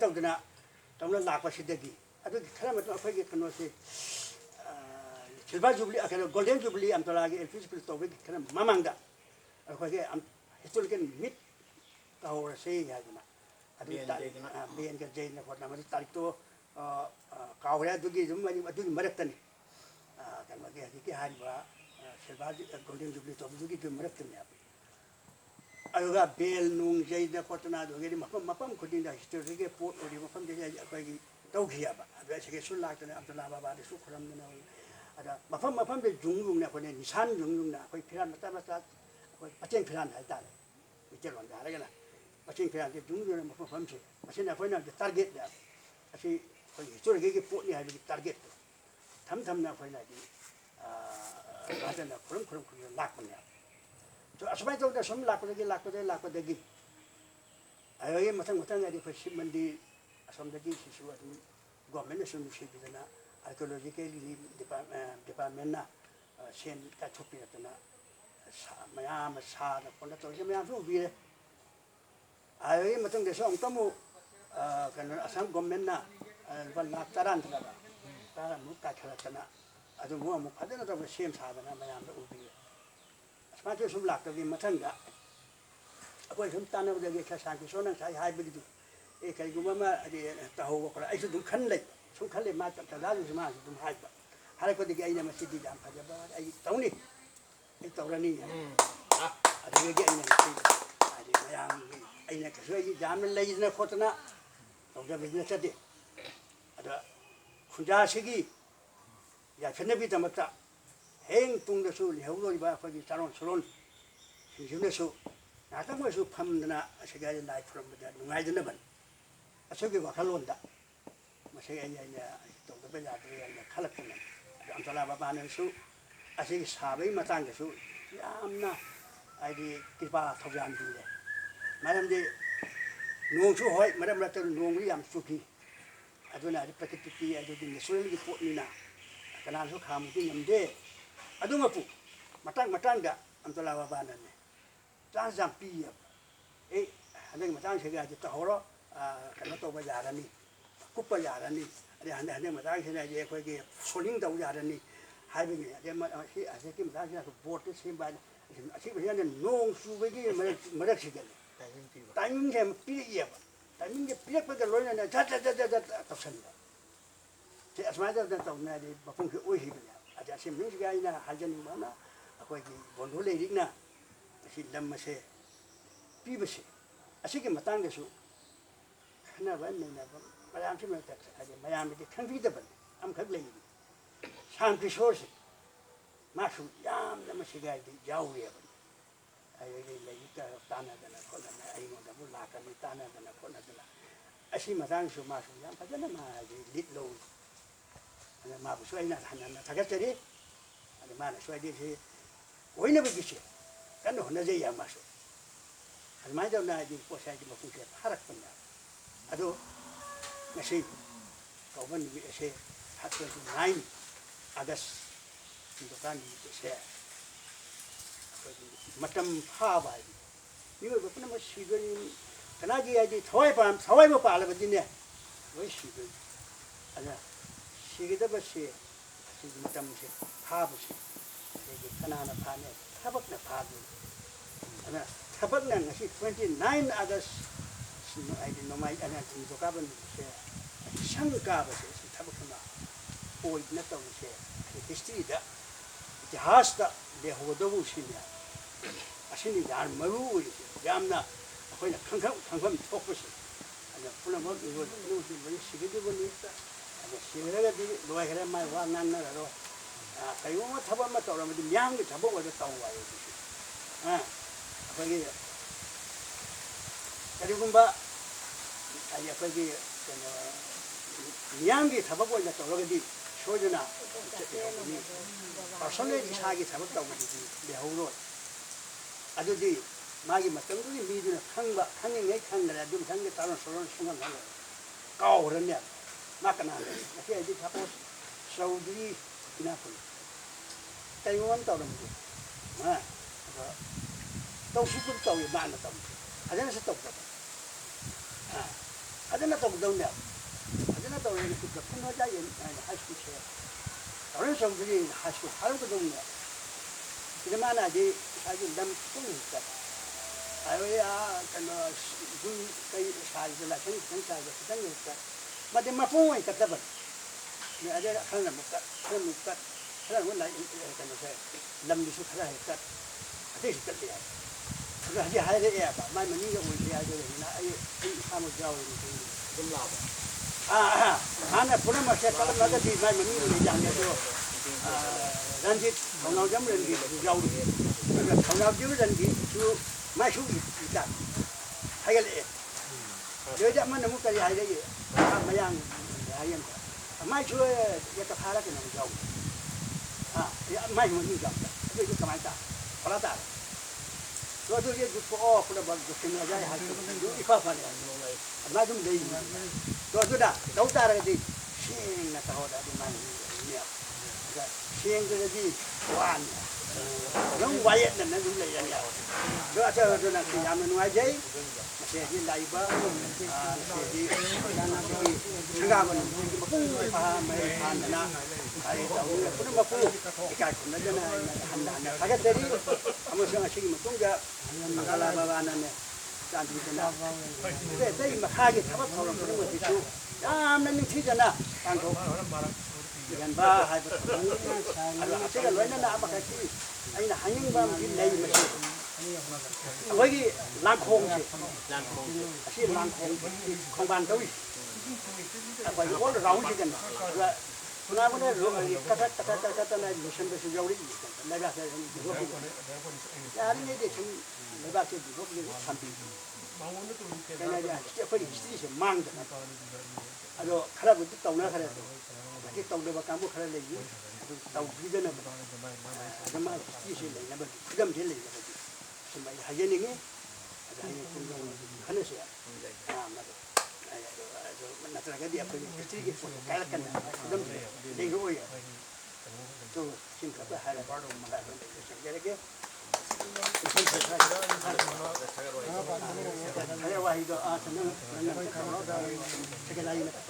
ꯄꯦꯅꯤꯌꯥ ꯊꯪ ꯃꯇꯨꯡ ꯏꯟꯅ ꯃꯌꯥꯝ ꯄꯨꯝꯅꯃꯛ ꯌꯥꯝ ꯁꯝꯅ ꯑꯍꯥꯟꯕꯗ ꯑꯝꯇꯣꯂꯥ ꯃꯁꯤ ꯍꯩꯅꯧ ꯃꯈꯣꯡ ꯍꯥꯏꯅ ꯈꯪꯅꯔꯕ ꯑꯝꯇꯣꯂꯥ ꯃꯍꯥꯗꯦꯕꯤ ꯏꯄꯥ ꯏꯕꯨꯡꯕꯨ ꯈꯨꯔꯨꯝꯖꯔꯤ ꯊꯣꯏꯗꯣꯛ ꯍꯦꯟꯗꯣꯛꯅ ꯑꯝꯇꯣꯂꯥ ꯍꯩꯅꯧ ꯃꯈꯣꯡꯁꯦ ꯀꯣꯟꯕꯤꯔꯤꯕ ꯂꯥꯏꯅꯤꯡꯊꯧ ꯂꯥꯏꯔꯦꯝꯕꯤ ꯑꯩꯈꯣꯏꯅ ꯂꯥꯏ ꯂꯩ ꯃꯁꯤ ꯈꯨꯗꯝ ꯑꯃ ꯑꯩ ꯈꯪꯕ ꯂꯩ ꯑꯗꯨꯅ ꯑꯩꯈꯣꯏ ꯈꯨꯔꯝꯃꯒ ꯆꯠꯂꯗꯤ ꯑꯩꯈꯣꯏ ꯇꯧꯒꯦ ꯀꯩꯅꯣꯗꯤ ꯑꯩꯈꯣꯏ ꯂꯥꯛꯍꯧꯔꯁꯤꯅꯤ ꯑꯩꯈꯣꯏ ꯇꯧꯔꯛꯏꯁꯦ ꯑꯗꯨꯅ ꯏꯄꯥ ꯏꯕꯨꯡꯉꯣꯗ ꯈꯨꯔꯨꯝꯖꯔꯤ ꯑꯗꯨꯅ ꯀꯣꯜꯂꯤꯕ ꯂꯥꯏꯅꯤꯡꯊꯧ ꯂꯥꯏꯔꯦꯝꯕꯤꯕꯨ ꯈꯨꯔꯨꯝꯖꯔꯒ ꯃꯁꯤ ꯄꯥꯡꯊꯣꯛꯏꯕ ꯑꯩꯈꯣꯏ ꯄ꯭ꯔꯣꯒ꯭ꯔꯥꯝ ꯑꯁꯦ ꯑꯩꯈꯣꯏ ꯊꯥꯒꯠ ꯋꯥꯍꯩ ꯃꯇꯥꯡ ꯌꯧꯔꯦ ꯃꯔꯨꯑꯣꯏꯅ ꯃꯌꯥꯝ ꯄꯨꯝꯅꯃꯛ ꯂꯦꯡꯕꯤꯔꯛꯇꯅ ꯉꯁꯤ ꯑꯩꯈꯣꯏ ꯊꯕꯛ ꯄꯥꯡꯊꯣꯛꯄꯒꯤꯗꯃꯛꯇ ꯃꯌꯥꯝ ꯄꯨꯝꯅꯃꯛ ꯊꯥꯒꯠꯆꯔꯤ ahal laman puno pu na da yaktana kunci tong sangbo waisan waina amtola bada gi thongi jari kado no na milibosi panjai gi president lamdana akona pili ba scheme gi action plan da lairaga su makoina ahana kon sarkar gi ai chief minister na ko ya thangkhra lei aduna ai chahim ta tam ngai re aduna mai koi phan je pibada ai khang thong then waro ga de PDP ni haibagi 100% nataga su 80-90% da pire madugi tanja do jamjangna anda ki tam do obo isona amtola bada lai harawadi mi harawdi lai harawre mamaduna ipai ngoda from jaraga sojana ati boundary wall ga sigari ba koi gi solar light ka ji kenoga community hall se obo isona wa se amtola bada from jari kado dona ekoi ngasi toibo program do wale koi laurani amayam na si ay yare habe kuba ngoda hono kubiyo aduga maruba wale mangana akoi khalami amtola kun jangmasida akoi dum adoroni turu nama saage adum khalai amtola macha se masi maruina karigomba history mami tabanina karigomba thabak khara tawningi maduna amtola historical preservation committee se akoi notum baja chalanga sa haiduni akoi gi leihidre ukil samu magi tuga border tai to lamga notun baja leba aduga milikbosi panchayat da leidiba magi president padara committee ma akoi jamjangna sema herame aduga moisu jauna ai moi panchayat election mamangda kita kakani aduga changba sendo akoi myamna khainara tawni habse masigi athangse moina jare adu ware logro su myamna ku hre adu masima akoi lai phabandi maduga amtola historical preservation committee ka idoineba madi khudamona adon tonai apara sampura khudalai maramadu masi promosi kaino habda masagi ofamdo kai ngasi amtola changbam tawningamani atu matam na ngasi habanu ja amtola babana silaktana masagi akoi lam katwa ya babu kuram jaraga akoi ngasi gi akoi sariba lai gi sangsiga rekaliba waja ini ga ko tawbadagi wi tanjano phange masi haraga kuno moke jamjangna phabo oisanu haraga matang sida thagarwa lo sinja Tang ke pham se kai gi tang se la si mamang ge ga wai am tang kam ni ha ngasi sari de si ya koi antola ba bana chan pi tana se gi sabang kam jeri bese asigi sari sigi sang sigi di 90,000 hai tai expenditure 90,000 sang hai tai ya asong gi sari sina akwai khilgi nungi folok sadi asina tara manga tara taru gumba nancha na dona tara taru su hairo ado je punna mana puthal laga ban lag amaga lisi manga taru smai dum cha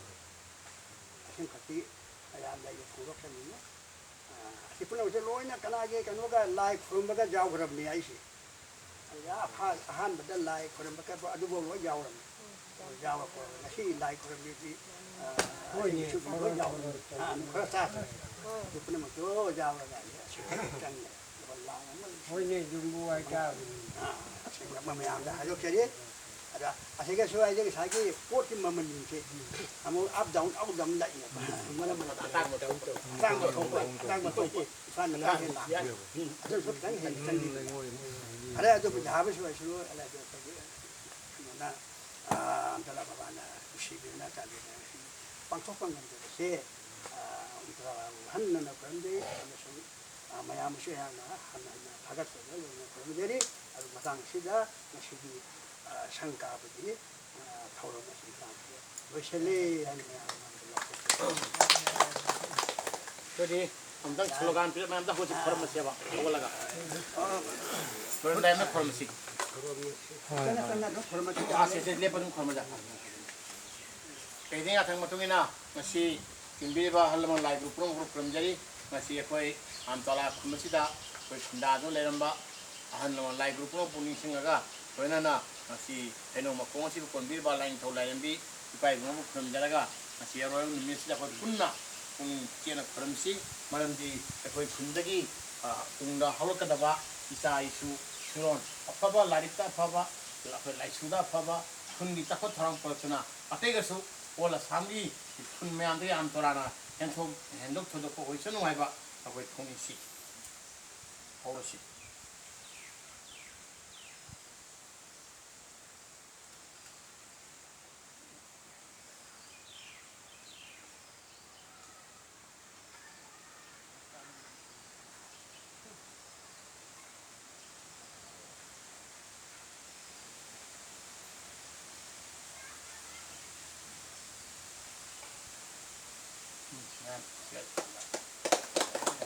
आमतोला बाबा की आमतोला बाबा की आमतोला बाबा की